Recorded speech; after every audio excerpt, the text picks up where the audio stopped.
saya Sri Astuti SMA Negeri 1 Badau LPTK UWKS Surabaya sedang melaksanakan uji kinerja untuk memenuhi kewajiban sebagai mahasiswa PBG Darjat Angkatan 2 tahun 2020 tanggal 23 November 2020. Assalamualaikum warahmatullahi wabarakatuh. Waalaikumsalam. Selamat pagi anak-anak. Bagaimana kabarnya? Baik. Sehat semua? Sehat. Alhamdulillah semuanya sehat ya. Nah anak-anak, sebelum pembelajaran pagi hari ini kita mulai, terlebih dahulu kita memanjatkan doa semoga pada pembelajaran pagi hari ini diberi kesehatan ya, diberi kelancaran. Siapa yang mau memimpin doa? Silakan. Oh ya, silakan Andini. Sebelum kita belajar, mari kita berdoa menurut agama dan keyakinannya masing-masing. Berdoa mulai.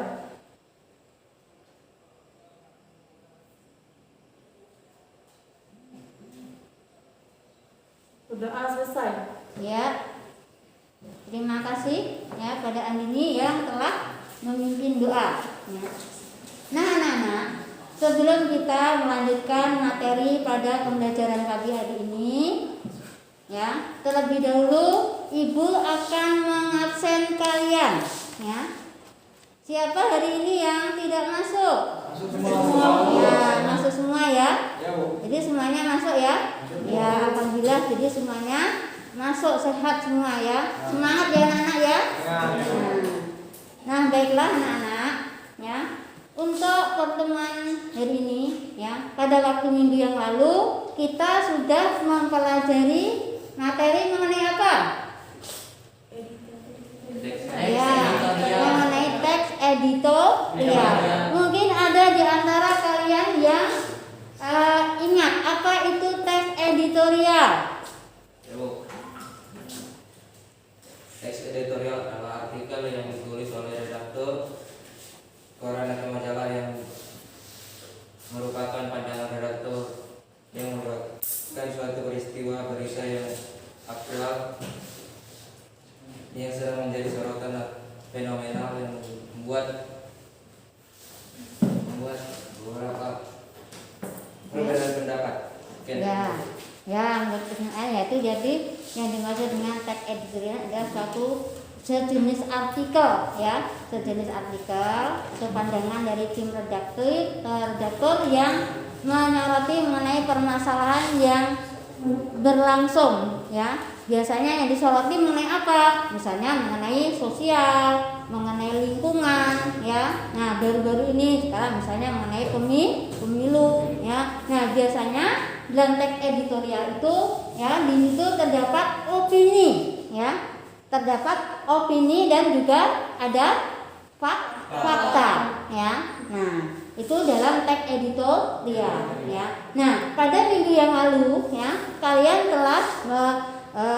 telah menganalisis mengenai teks editorial dan juga Ibu telah menugaskan kalian mengenai bagaimana cara merancang teks editorial. Nah, untuk kali ini pada pertemuan ini ya, kalian akan Ibu suruh untuk menyusun teks editorial. Nah, sebelum melanjut ke situ ya, sekarang Ibu kalian perhatikan ya tayangan berikut ini ya. Nah, ini kita mengulas pada minggu yang lalu ya mengenai teks editorial ya. Tuh ya. Nah, di sini kompetensi dasar menganalisis struktur teks editorial. Kemudian 4.6 merancang teks editorial dengan memperhatikan struktur dan kebahasaan baik secara lisan maupun tulis ya. Kemudian indikator pencapaian yaitu mengidentifikasi teks editorial.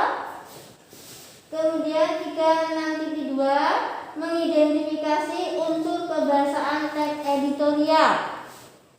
Yang kemudian 4.6.1 merancang teks editorial dengan memperhatikan struktur dan kebahasaan.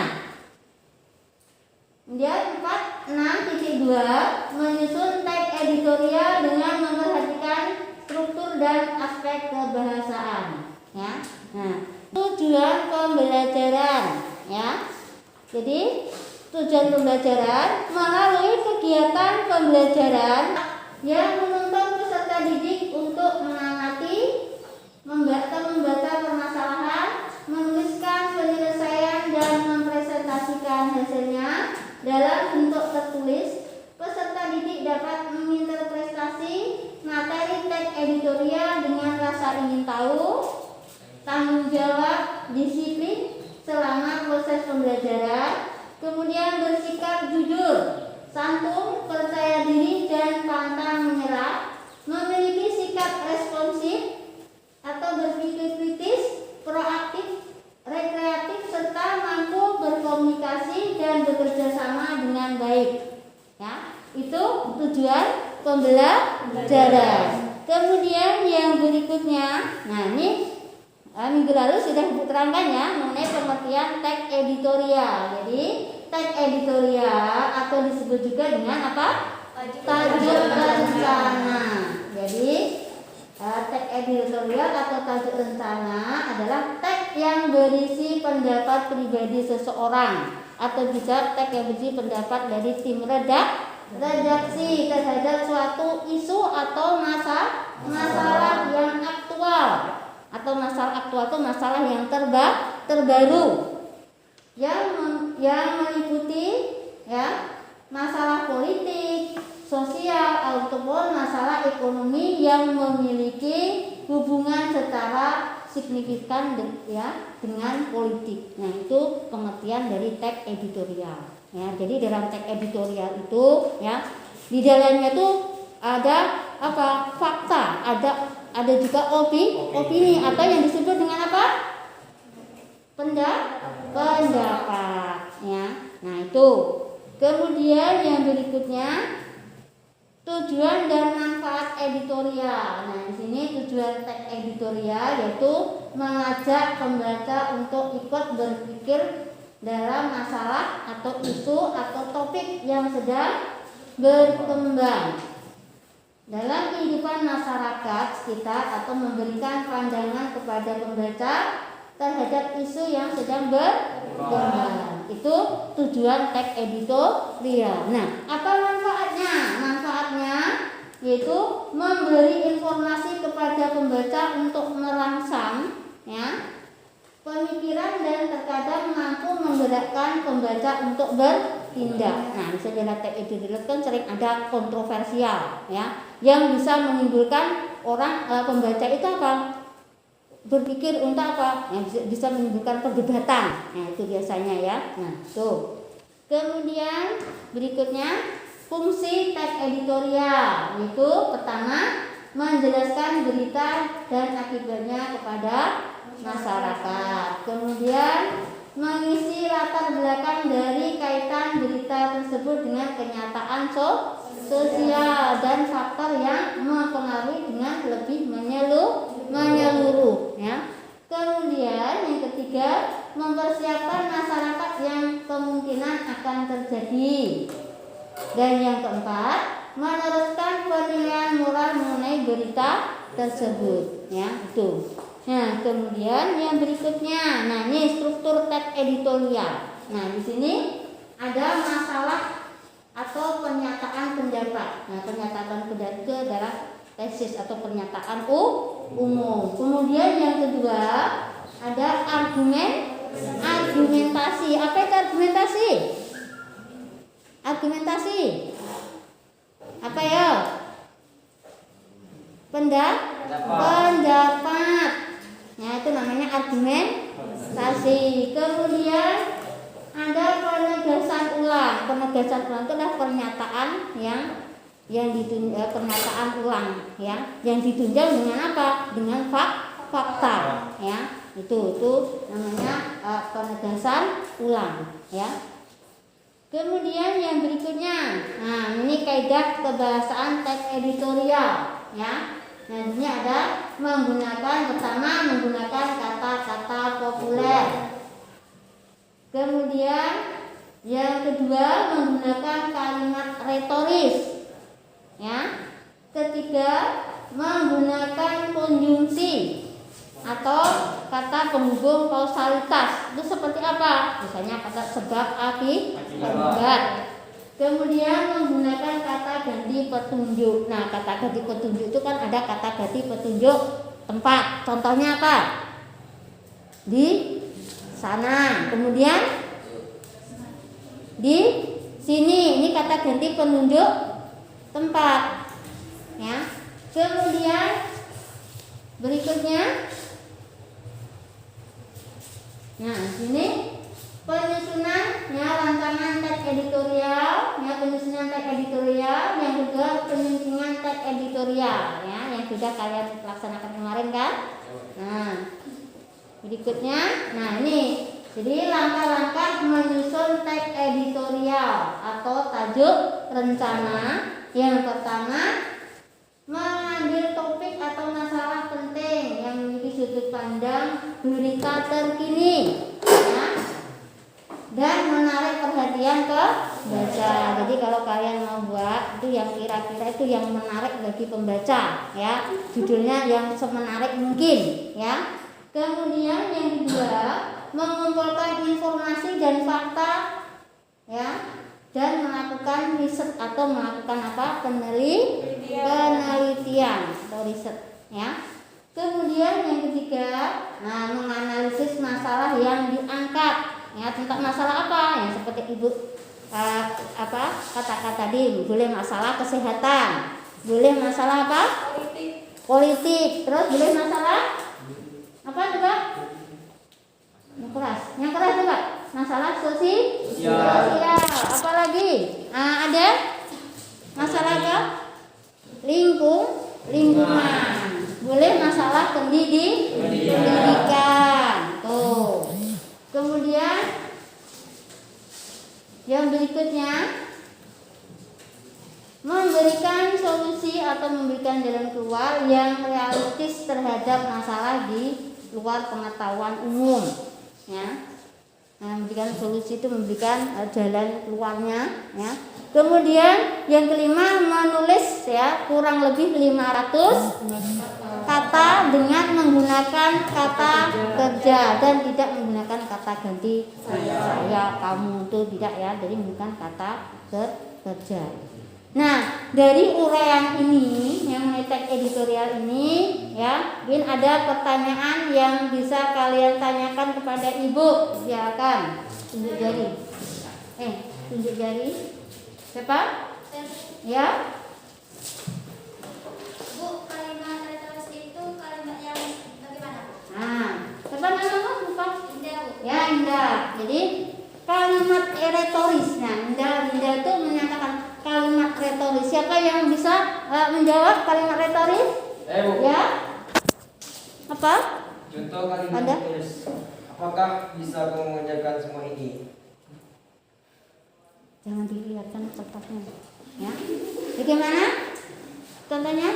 Apakah bisa aku mengerjakan ini semua? Nah, apakah aku bisa mengerjakan ini semua? Jadi maksudnya kalimat retoris itu kalimat yang tidak memerlukan jawabannya, seperti yang dijawab oleh Wanda tadi. Misalnya, bisakah saya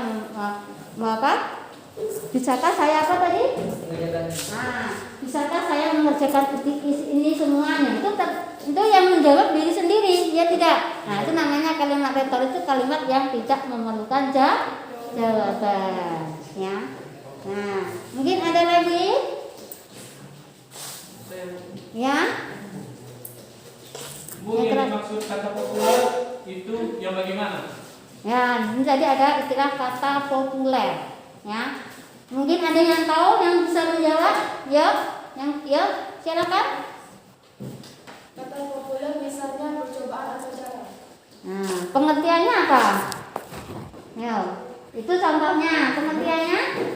Kata yang dipakai pada ilmuwan. Ah, itu bukan. Yang kata populer, pengertiannya. Ya. Kehayalan. Nah, itu contohnya, ayo. Nah, jadi kata populer, tidak ada yang apa pengertiannya? Nah, kata populer itu kata yang dipakai di kalangan umum. Itu namanya kata populer. Nah, seperti apa tadi contohnya? Tadi, nah apa? Percobaan atau cara. Nah, percobaan itu kata populer, ya. Terus cara itu juga termasuk kata populer. Ada lagi contohnya kata populer, yo. Ya Bu, Nah, penilaian Bu, ya penilaian. dan sasaran Bu. Nah, penilaian dan sasaran. Ada lagi kata populer yang lain? Banyak ya. Ada penilaian, ada saran ya. Nah, misalnya ini ada kata populer. Nah, dalam bahasa Indonesia ada kata populer ya. Ada kata kajian. Nah, ini ya. Perhatikan ya. Nah, kalau kata populer tadi adalah kata yang dipakai di kalangan umum. Yang kalau kata kajian adalah kata yang bagaimana? Nah, kata yang dipakai oleh para ilmuwan. Nah, contohnya tadi seperti yang dikatakan oleh Ronaldo tadi, misalnya kata sasaran. Nah, ini kata populer ya. Nah, kemudian kata kajiannya apa? Yang kata ilmiahnya sasaran, misalnya apa? Target. Nah, kemudian ada lagi saudara, apa coba?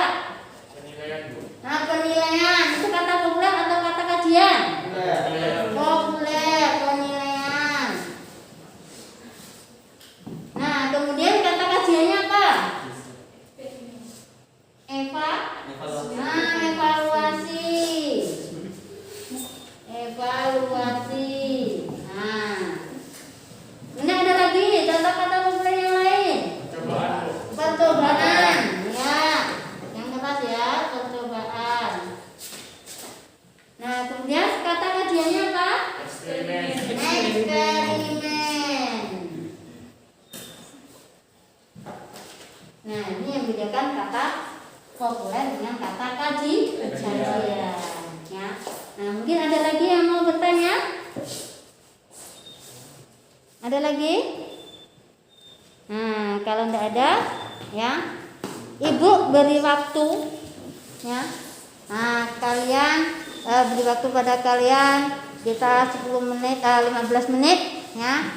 Kalian mengerjakan atau kalian menyusun teks editorial. Nah, yang kemarin kalian sudah mencoba menganalisis dan merancang teks editorial. Nah, sekarang kalian Ibu suruh untuk menyusun teks editorial. Temanya bebas ya. Temanya bebas. Silakan. Saya beri waktu 15 menit. Silakan.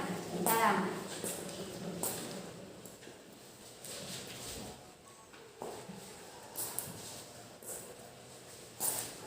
Ada pernyataan umum, ya, alinea pertama pernyataan umum, kemudian alinea berikutnya ada pendapat, yang ketiga ada penegasan ulang. Jadi harus meliputi 3 aspek tersebut, 3 tahap tersebut nanti kalian membuatnya ya. Ada yang mau bertanya lagi? Ya, jadi harus memiliki 3 aspek, ada pernyataan umum atau apa tesis ya. Nah, itu yang harus kalian tulis. Siapa yang sudah? Silakan dibaca. Boleh ada? Nah, silakan maju ada lihat kawannya. Dengar. Yang keras ada.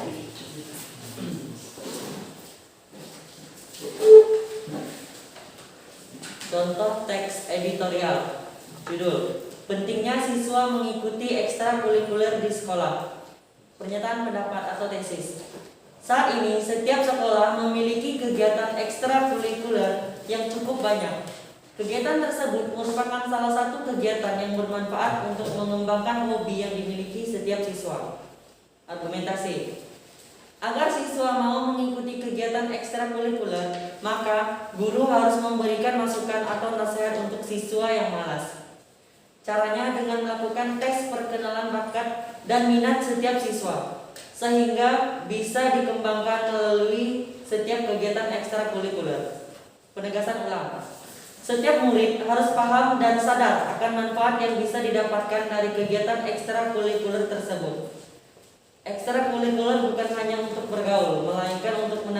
berprestasi di bidang non akademis. Ya, terima kasih pada Adel. Ya, jadi itu Adel tadi. Ya, contoh judulnya apa Adel? Pentingnya siswa mengikuti ekstrakurikuler di sekolah. Ya, pentingnya siswa mengikuti ekstrakurikuler. Apa ekstrakurikuler itu Adel? Kegiatan non akademis. Ya, kegiatan non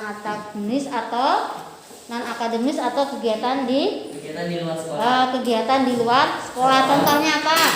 Siswa. Yo. Pramuka. Ya, pramuka. Kalau pramuka sekarang 2013 itu sudah wajib. Selain itu coba.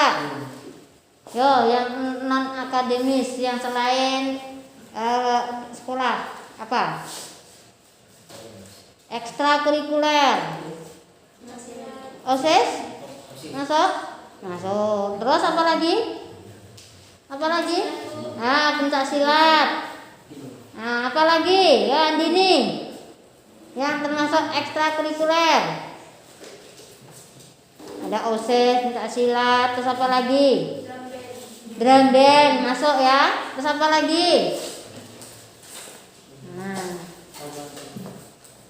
banyak ya. Nah, itu menurut Adel. Nah, menurut Adel sudah ada ya, itu ada pernyataan umumnya. Kemudian ada apa lagi tadi?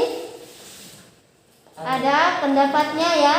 Nah, ada pernyataan umumnya pada alinea 1 ya. Kedua ada pendapatnya. Kemudian yang ketiga apa Adel? Nah, ada penegasan ulang. Mungkin masih ada lagi yang mau mencoba? Ya, silakan maju ya.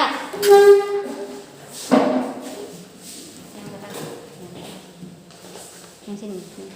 Nah, ya, silakan yang keras. Pelayanan rumah sakit dan mutu kesehatan harus ditingkatkan. Di tahun lalu ada sekitar 269 pengaduan tentang minimnya pelayanan kesehatan di berbagai rumah sakit di Indonesia. Jumlah itu pun yang dilaporkan dan diterima di Kementerian Kesehatan. Yang belum dilaporkan tentunya banyak lagi. Salah satu hal yang menjadikan mutu pelayanan dokter kurang memuaskan ialah soal penanganan terhadap pasien. Dokter banyak yang belum bisa mengetahui penyakit pasien.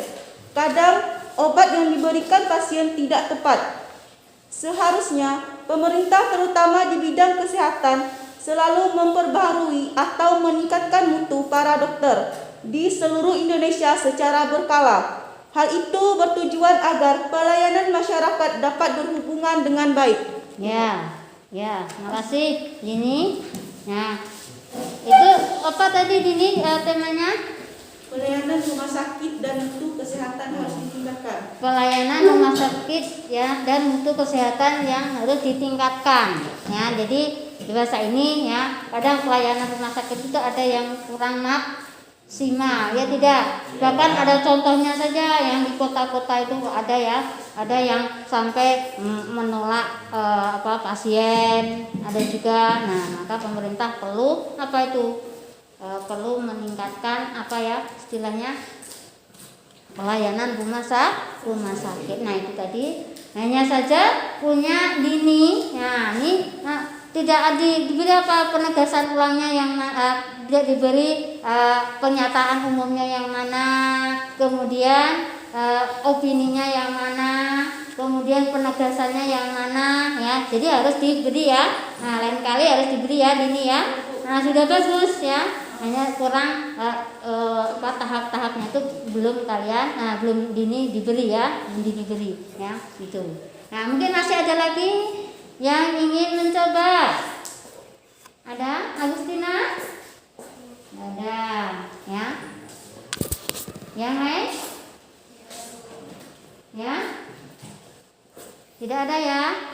Nah, jadi itu kalian jadi nanti ya untuk pertemuan yang akan datang ya, kalian sudah melaksanakan apa?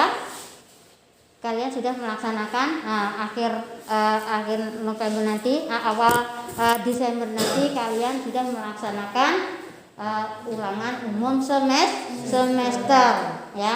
Kalian harus apa? Ya, kalian harus betul-betul belajar ya. Nah, belajar untuk semester nanti ya. Jadi jangan sampai kalian apa ya di luar kebanyakan main dan sebagainya ya. Itu ya. Dan juga kalian harus jaga protokol kesehatan ya, jaga jarak ya, enggak boleh istilahnya ya keluyuran ke keluar masuk dan sebagainya yang enggak perlu ya. Konsentrasi kalian belajar, mengingat kalian sudah kelas 3, tidak lama lagi kalian apa ya, tidak lama lagi kalian ujian ya. Jadi waktunya itu waktunya dibuat semanfaat mungkin ya. Nah itu karena kalian sudah kelas 3 kan, nanti kalian setelah itu mau ada yang mau menempuh pendidikan yang lebih tinggi dan apalagi ada juga yang mau memutuskan bekerja ya itu ya. Jadi kalian harus tetap semangat dalam belajar ya. Jangan sampai kalian lengah ya dalam belajar ya. Itu ya. Nah, mungkin dari apa yang Ibu sampaikan ya. Jadi apa yang Ibu sampaikan tadi ya. Mungkin ada yang ada manfaatnya. Kalian udah paham belum? Ya, mungkin ada yang ada manfaatnya. Kemudian kalian sudah paham atau belum? Sudah paham? Nah, kalau kalian misalnya sudah paham ya. Nah, sekarang siapa yang mau menyimpulkan? Oh, silakan, Kak. Apa yang kesimpulannya dari teks editorial itu? Setelah saya mempelajari teks editorial atau tajuk bencana, dapat disimpulkan bahwa teks editorial merupakan pendapat pribadi seseorang terhadap suatu isu atau masalah aktual dan manfaatnya, yaitu memberikan informasi kepada pembaca untuk merangsang pemikiran pembaca agar mampu menggerakkan pemikiran pembaca untuk bertindak atau melakukan sesuatu. Nah, itu kesimpulan dari siapa? Nah, Lydia itu mengenai teks editorial ya. Nah, itu jadi ada manfaatnya ya. Nah, itu ya. Nah, dan kalian harus betul-betul apa ya? Nah, itu kesimpulan. Jadi kalian ingatkan lagi sekali lagi ya bahwa teks editorial itu ya adalah teks yang sebuah artikel ya, kesimpulannya artikel ya, sejenis artikel pandangan dari tim redaksi atau tim redaktur yang menyoroti mengenai permasalahan ya, permasalahan yang sifatnya apa? Yang aktual atau permasalahan yang bagaimana? Permasalahan yang terbaru itu biasanya yang menimbulkan apa? Yang menimbulkan kontroversial. Apa itu kontroversial? Apa ada kontroversial? Yang menimbulkan perdebatan di kalangan pembaca itu ya. Nah, teks editorial itu biasanya terdapat di mana? Nah, biasanya terdapat di koran ya. Ini ada kolom tersendiri ya. Di koran tuh ya paling pojok kanan atas tuh. Bisa ada di koran, bisa juga ada di majalah. Itu biasanya ada. Itu pendapat-pendapat dari tim redaktur atau tim redaksi ya. Nah, itu yang menyoroti permasalahan yang terbaru, biasanya yang disoroti di situ. Maksudnya ada opini atau ada pendapat, kemudian ada fakta. Nah, mereka bisa menyoroti itu karena apa? Karena berdasarkan pada fakta yang fakta yang ada, ya. Nah, mereka menyoroti masalah ketimpangan sosial, ya. Kemudian masalah apa lagi yang disoroti di dalam teks editorial? Yo. Apa lagi? Lingkungan, ya. Lingkungan seperti di daerah Jakarta, ya. Nah, di daerah Jakarta itu banyak sebetulnya masih banyak apa? lingkungan yang kumuh ya. Nah, kalau kita lihat kadang ada mereka yang tinggal di pinggir-pinggir trotoar, bahkan ada yang tinggal di kuburan. Nah, itu ya. Nah, kemudian ada lagi yang misalnya itu yang tentang lingkungan ya. Nah, kemudian apa lagi?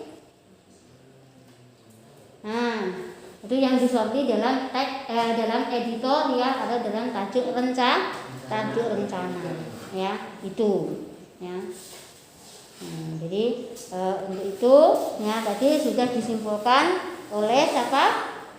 Oleh Lydia tadi ya. Nah, jadi kesimpulannya ya mengenai teks editorial. Mungkin masih ada lagi yang ingin bertanya? Silakan. Ya.